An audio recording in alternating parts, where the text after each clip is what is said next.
Olá. Por trás de toda pessoa famosa existe um mundo movimentado pelo afeto e pela admiração. É a cultura de fãs e é nela que nós estamos mergulhando hoje aqui no Sem Censura. E a pergunta do dia é: você acha que a fama e os fãs iriam mudar seu modo de ser? Bom, vamos ver o que os telespectadores estão dizendo. Pelo Facebook, o Carlos Domingues, do Maracanã, diz que ele é fã de cinema, de filmes que façam a gente repensar a nossa maneira de ser e de viver. A gente precisa conversar sobre isso, para ver se ser fã de filme é diferente de ser fã de série. Né? Bom, e pelo Facebook, a Ana Dulce Santana diz o seguinte: o fã só não deve exagerar na manifestação do seu amor, para não se tornar inconveniente. Ana Dulce, você estava falando do Marcos. Você acha? Não estou achando ele muito inconveniente, não. O Brian é capaz de ter umas histórias mais inconvenientes que dessa. Olha só, eu tinha falado que a gente ia mostrar um VTzinho que é a Débora no teatro. Eu queria mostrar para vocês agora a Débora em cena. Estão me escutando? Estão me escutando? Quantos anos você tem? Tenho 80. Você nasceu aqui, né? Mora aqui. Bom. Conhece a Paulista do Maravilha? Muito bonito. Tem uma voz bonita, Débora, em cena. Ah, obrigada. Queria dizer que esse texto é da Grace Passou. A Grace Isso, Passou a gente não falou é uma isso. autora mineira. Defende aí.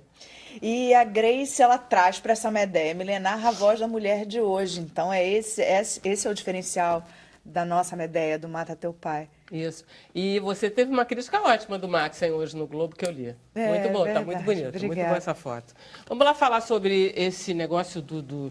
Você é fã de cinema também, Rafael? Bastante, bastante. Pois é. Que história é essa de ser fã de cinema e ser fã de série? Eu acho que... Eu sou apaixonado por histórias, assim, desde criança, minha tia-avó lia para mim, As Mil e Uma Noites, a gente lia toda noite, histórias das Mil e Uma Noites, por exemplo. Então, ela lia toda noite uma parte da história. Então, eu acho que eu digo que eu sou apaixonado por narrativas, né?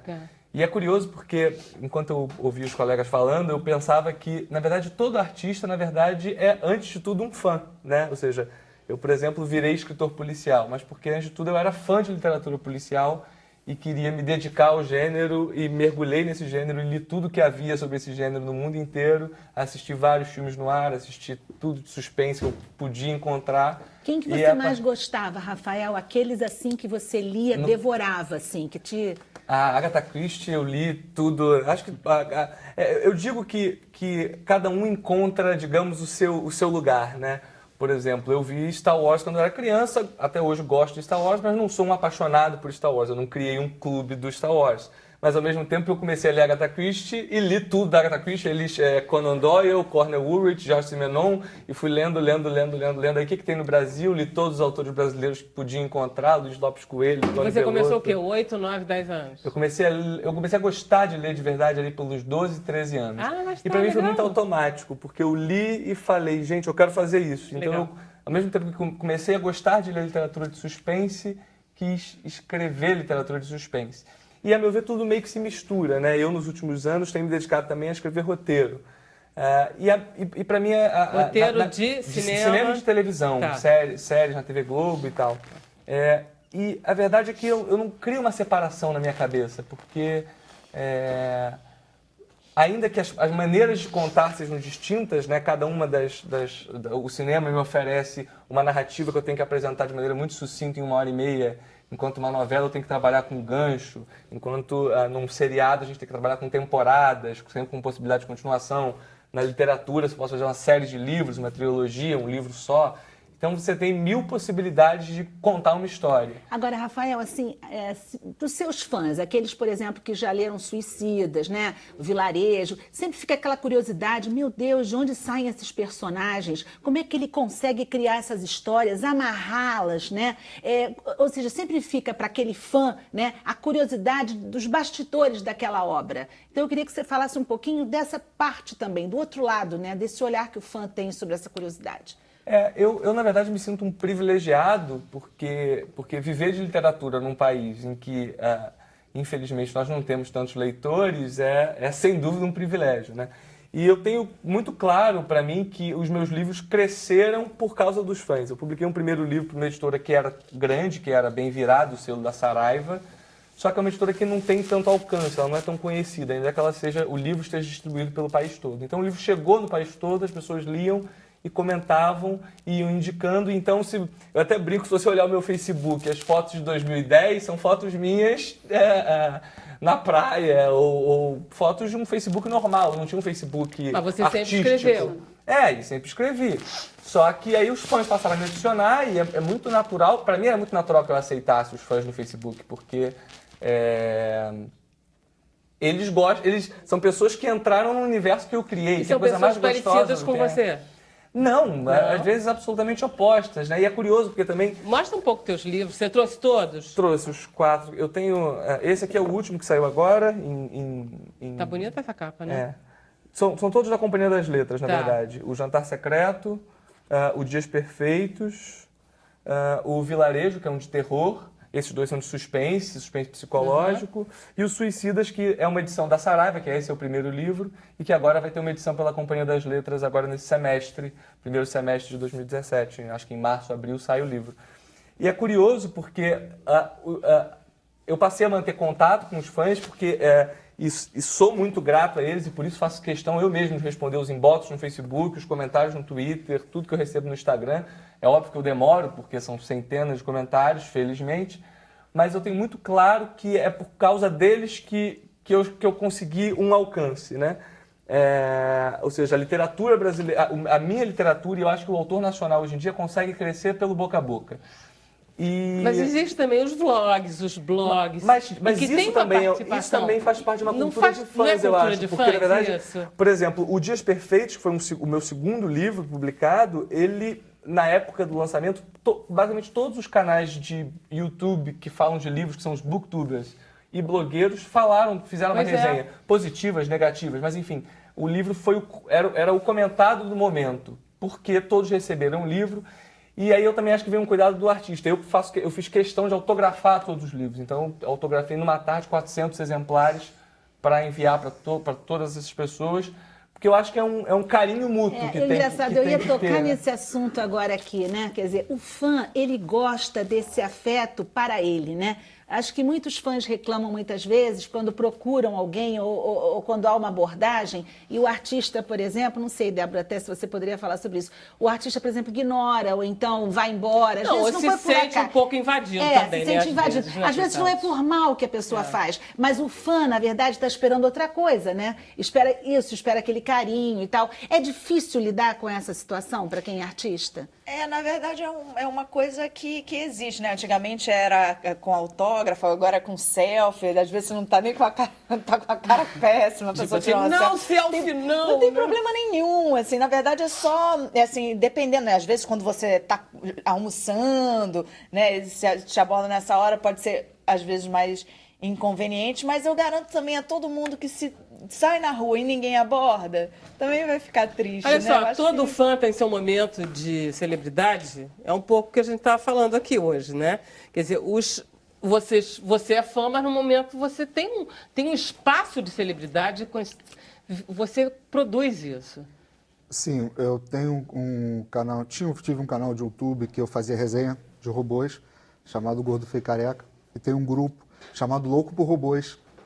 E foi muito gratificante gente, né? quando você está na convenção nerd em São Paulo, como a Comic Con Experience, e alguém te aborda. Nossa, você não é um rapaz lá do Carioca, do Rio de Janeiro?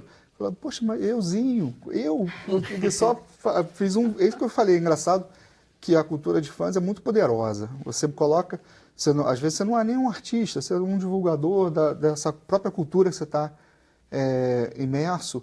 E mesmo assim, tem um carinho de retorno de quem te assistiu, você teve aquele trabalho de fazer aquele vídeo, de falar sobre uma coisa nostálgica. E às vezes já aconteceu isso umas 4, 5 vezes comigo em São Paulo. Eu chegar em São Paulo, numa reunião, e veio uma pessoa, posso tirar uma foto com você? Eu falei, poxa, obrigado. Agora eu vou fazer um pouquinho que o advogado diabo. Tem também um outro lado da história, que é aquele fã que ele pode, no mesmo instante, sair da loucura do amor para a loucura do ódio, se ele se sente, por exemplo, rejeitado, né? Ao invés dele te amar, ele sai falando mal de você e te critica. E hoje, com a vida que a gente tem, te coloca nas redes sociais, como a gente viu recentemente acontecendo com cantoras da MPB, enfim, e te coloca numa situação difícil. E você passa de um universo de amor a um universo de ódio. Não sei se a Melina pode falar sobre isso, enfim. Definitivamente você tem que saber como administrar as coisas com o seu fandom. Nem todo fandom ele é tão explosivo. É o fan kingdom, né? Então, tipo assim, o reino dos fãs, é o que a gente chama. Nem todo fandom é explosivo. Então, mas assim, você tem que saber até onde você pode, qual é a sua moeda de troca. O que você vai dar pra ele, o que você espera de retorno. Quando a gente tá falando de fã de série, a gente vê muitos fãs que se sentem, às vezes, no direito de, eu vou pegar um episódio e eu vou pegar cenas e eu vou fazer um vídeo e eu vou lançar no YouTube e aí o canal vai lá e bloqueia o vídeo, porque não tem o direito de usar aquelas imagens. E aí o fã fica enlouquecido, porque ele fez uma homenagem àquela série, àquele episódio. Então você tem que saber como lidar com esse fã, estimular ele, mas também saber o que você pode, o que o fã pode ou não pode fazer. Sim, mas você quem? Que entidade é essa que tem que saber lidar com o fã? Bom, no caso da série, os produtores. Os produtores, os criadores, os diretores das emissoras. No caso do cinema, aí sim, os estúdios. Porque toda obra ela é de alguém, igual o Rafael, a obra é dele. Se alguém pegar um trecho do livro dele e fazer alguma coisa com aquele trecho, talvez ele não goste. Eu não sei como você trata, se você teria alguma fanfic. Fanfic é quando você pega uma história que alguém já criou e faz uma outra história com aqueles mesmos personagens, naquele mesmo universo. Aí isso acontece aos montes? Nossa, muito. Acontece muito. No meu caso, as pessoas, em geral, pediram autorização. Até em Minas Gerais, recentemente, quiseram fazer uma peça de teatro, uma peça sem fins lucrativos, baseado num dos livros. Eu falei, tudo bem. Quer dizer, pega o teu livro, faz uma adaptação, sabe-se lá como, de que jeito, põe... Eu sequer assisti, eu recebi as fotos do espetáculo, mas eu autorizei. Porque eu acho que qualquer criação... Mas está lá escrito Rafael Montes. E qualquer criação que vem de um universo que saiu da sua cabeça, né, e sem fins lucrativos, é óbvio, ou seja, o sujeito... E, em geral, esses fãs não querem ganhar dinheiro, eles querem realmente demonstrar uma paixão por algo. Eu recebo muito desenhos de cenas dos meus livros, e eu sempre faço questão de divulgar, porque eu acho muito legal, né? A pessoa que tem o talento para desenhar. Eu sou uma tragédia desenhando. Agora, a pessoa que tem esse talento, eu recebo, acho muito legal. É um investimento de tempo da pessoa se dedicando a fazer aquilo porque ela gosta do seu trabalho. Né? Então é muito... E o artista é gratificante quando, claro, não tem uma pirataria por trás, que aí é irritante. A demonstração do quanto ela gosta do que você fez, né? Às vezes ela pensa até em aprimorar aquilo. Claro, ela quer mudar o final. Né, Brian? Se você pensa em aprimorar o texto dele e transformar, é perigosíssimo. Mas, na verdade, já vai precisar de uma adaptação de qualquer forma, porque de você, só de passar para a literatura, para a cena, isso já gera uma adaptação. Não quer dizer nem que ele pode ser fiel o máximo que ele conseguir, mas vai sofrer uma adaptação natural, porque é um outro formato quando você leva para o texto. Mas o problema não vai ser esse, o problema vai ser o dia que alguém pegar um texto do Rafael e ficar milionário com o texto do Rafael. Mas, na verdade, 50 Tons de Cinza, por exemplo, começou como uma fanfiction. Então, aí, como foi? Conta a história. Crepúsculo é um fandom que tem muita produção de fanfiction, né? De histórias filme, várias séries. Mas os livros mesmo, os 4 livros. Tá. É um universo que era um universo... Não vou falar que é um universo rico, mas assim, um universo com muitos elementos que foram muito usados por fãs, que se escreviam no lugar da personagem principal, ou se colocavam no lugar de outro personagem. E circulavam muitas histórias em torno de Crepúsculo dentro desse grupo de fãs. Histórias escritas, ou então fanarts, que são representações pictóricas daquela história. E aí, uma fã começou a escrever, porque assim, Crepúsculo é uma série que trata de uma relação amorosa, mas tem muito pouco sexo. Não tem sexo, tem tudo platônico. Em um livro. Né? E aí, ela começou a escrever fanfics eróticas de Crepúsculo. E isso preencheu uma lacuna na história, e para muita gente, que fez sucesso muito grande. Só que ela não poderia utilizar aqueles personagens. Então ela mudou o ambiente, mudou o nome dos personagens, mudou a situação, mas aquilo começa como uma fanfic. E assim, tem uma questão, assim, e a indústria lida com isso há muito tempo, né? O George Lucas, na década de 80, proibiu qualquer produção de fã em cima de Guerra nas Estrelas. Mas ele percebeu, depois, que foi um tiro no pé. Que muito da franquia, do tamanho da franquia, se devia à produção dos fãs, Porque, assim, enquanto você não está produzindo, o seu fã tá. Claro. Então Se você você mantém aquele mantém, produto vivo. E ele falou, podem produzir, desde que... E ele criou uma série de regras.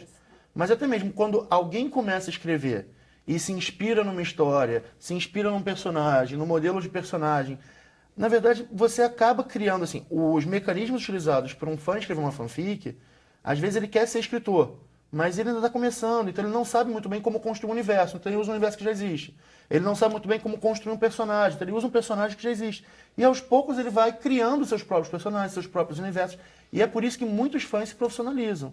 Porque eles começam a usar a produção como um meio de aprender e de treinar, e aos poucos eles vão criando... É fanfiction. Fanfiction. Tá. Uma ficção Mas- criada em cima de uma outra. É engraçado, eu comecei a escrever assim. Eu era apaixonado por Agatha Christie, na época do Orkut havia uma comunidade chamada Agatha Christie Desafios, em que nós escrevíamos histórias como se fossem romances de Agatha Christie, com Hercule Poirot ou com a Miss Marple, e histórias policiais em conjunto ali para praticar. Então eu escrevi histórias policiais com os personagens da Agatha Christie, só para brincar com esse universo, e a partir daí eu escrevi o meu primeiro E romance. aí a gente tem duas questões que são fundamentais na cultura de fãs, que é a produção cultural a partir daquilo que você gosta e o fundamental, que é a sociabilidade, que é o fato de você fazer isso com outras pessoas. Que gostam da mesma coisa que você. Que gostam da mesma coisa que você. E é nessa produção com outras pessoas que está o grande barato. Você não escreve uma fanfiction só para homenagear. Você não faz um fanfilme só para mostrar o quanto você ama. Mas também porque aquilo dentro daquela comunidade faz sentido. Então são relações que se dão em torno disso. É como se fosse uma roda de samba. É como se fosse uma roda de samba. Só que, Só que sem samba. Só que de outras pessoas, de gente jovem que gosta de um Um determinado... caso muito interessante, até onde pode ir a cultura de fãs e quais são os limites do que você está fazendo, uma homenagem, e do que você está fazendo uma produção muito próxima do original. Você tem, ano passado, você fizeram um crowdfunding nos Estados Unidos para os fãs de Star Crowdfunding Trek. é quando você pede dinheiro pela internet para Isso, financiar exatamente. algum projeto seu. Ou seja, me dá 10 centavos, todo mundo der, vai fazer R$1.000. Para os fãs de Jornada nas Estrelas. E o que aconteceu? Se arrecadou milhares de dólares. E acontece que esse fanfiction, esse fanfilme que eles iam fazer, eram pessoas muito profissionais, com equipamentos já muito próximos dos profissionais, e eles conseguiram tanto dinheiro com esse crowdfunding que eles contrataram atores que atuaram na série para fazer esse filme, que se chama Abraxas. Isso. E o que aconteceu? Virou um filme tão profissional que a Paramount está processando, não está deixando liberar o filme. E eles estão Eles não veiculando querem, como? Porque tudo bem, filmar vai. começaram, quando eles viram os trailers e viram que tinham atores que já tinham participado nas séries, como atores profissionais, que já é uma diferença. Se você está usando o fã mesmo, né, e tem todo aquele amadorismo, ou quando você contrata atores profissionais para poder fazer um fanfiction. E a tecnologia estava tão bem acabado, tão bem feito, a Paramount disse não dá. É uma nova indústria, a Assim indústria vocês dos fãs, já né? estão infringindo Que também- nossos direitos autorais. E Claro. também ganha muito dinheiro, né, Marcos? Na verdade, também promove e ganha muito sim, dinheiro, com né? certeza. Agora, Vocês gente, Verinha, só falando aqui com a Débora, que eu lembrei, a gente está falando tanto em milhões, né? E a Débora que trabalha no teatro, que não tem esses milhões todos, né? Mas tem sempre um nicho muito grande, ou seja, pessoas que amam muito o teatro, né? Tem a experiência daquela pessoa que sempre vai, que ela está sempre na plateia, que ela chega a virar sua amiga, de tanto que você vê essa pessoa ali. Tem pessoas assim que assistiram desde a minha primeira peça lá, quando eu fazia a Bruxinha que era boa, no tablado, até hoje, e vão sempre, e sempre opinam, não necessariamente estão ali para gostar, estão ali para trocar e tal, que seguem mesmo, isso é Você mó já barato. olha, você mira, já sabe na Claro, plateia. Ah, lá imagina. está. Fico até triste se não vai. Olha! Isso é muito Faz bacana, né? parte. Mas isso Porque acontece, são pessoas que gostam do seu trabalho. Isso, tem... e que acompanham. E Isso é acompanham. fundamental. A fundamental. fidelidade, né? A É. pessoa cria um vínculo, assim. Acho que a presidente do fã-clube do Roberto Carlos, todo ano, meio que passa por ela o que ele vai cantar, eles conversam, ele conhece ela, entra em contato. Porque, imagina assim, o próprio Guerra nas Estrelas, né? Tem pessoas que são fãs de Guerra nas Estrelas há 40 anos. Esse ano completa 40 anos do primeiro filme. Então tem pessoas que acompanham isso há 40 anos. Só que quando você é fã de um filme é um pouco mais distante, né? Porque um filme é feito por muitas pessoas. George Lucas não é a pessoa mais acessível do mundo, nem a mais querida. Mas assim, você tem, quando é principalmente de um artista e que você pode acompanhar todas as peças, você cria um vínculo de fato.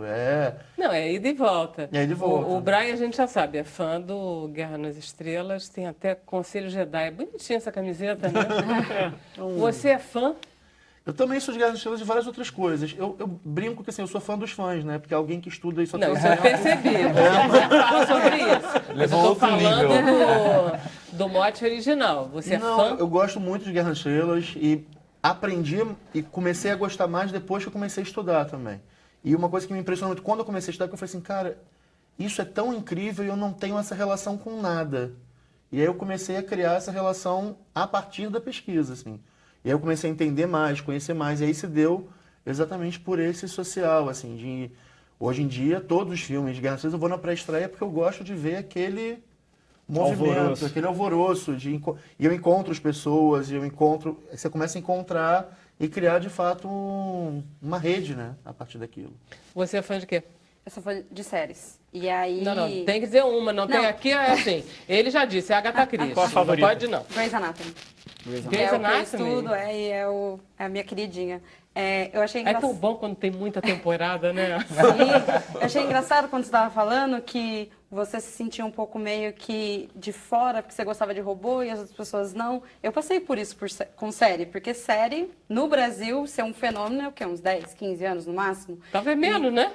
Talvez menos. Então, e quando eu era criança, eu sempre assisti muito, porque minha mãe botava a gente pra assistir. Então, eu assisti, tipo, clássicos da década de 70 que ficavam passando em reprise. E eu não tinha com quem conversar. E aí, quando eu fui pra faculdade, eu fiz estudos de mídia na UF. A gente, mas eu gosto de série, eu gosto dessa série, eu gosto daquela. Então vamos nos reunir, vamos fazer um série clube. Será que isso existe? Não sei, tem cineclube, por que não pode ter um série clube? E aí a gente criou um série clube pra gente se reunir, debater, falar sobre séries, ver, estudar um pouco mais aquilo. E é isso que você falou, é da sociabilidade. É você fazer parte de um grupo de pessoas que compartilham de alguma coisa É em uma comum. delícia, é uma Sim. irmandade que você diz, não Exato. acredito que você também gosta disso. Exatamente. É uma delícia. Gente, você já respondeu a pergunta de hoje? Você acha que a fama e os fãs iriam mudar o seu modo de ser? Mande a sua resposta pelas redes sociais, #Sem Censura. A gente vai para o intervalo e a gente volta. E não se esqueça que o Sem Censura é um programa da TV Brasil.